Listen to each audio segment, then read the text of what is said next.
Next up is Joe Madureira. So I came across Joe Madureira getting this magazine called PlayStation Magazine, or PSM. This was a really popular PlayStation magazine back in the 90s, and every month they had a new comic book artist or some sort of artist draw their cover. Joe Madureira, or Joe Mad for short, did a ton of them. And by a ton of them, I want to say he did like around 15. And the reason I'm looking that way is because I have a wall of PlayStation magazine covers, which I'll probably show now. But yeah, Joe Madureira has definitely been a favorite of mine since those PlayStation magazine covers.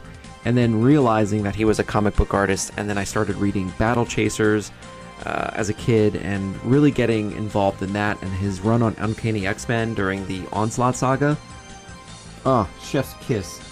Joe Madureira, unfortunately, doesn't do as much comic book art at all. He is heavily involved in video games ever since Darksiders had came out about 15 years ago.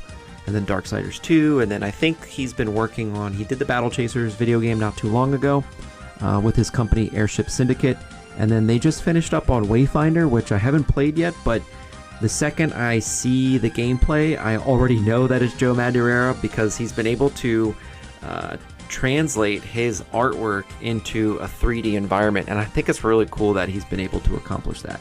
I still wish he would come back to the comic book industry, but you know what? I have plenty of source material to look at in the last 20, 25 years. But it's always a treat to see him draw something, and then release it.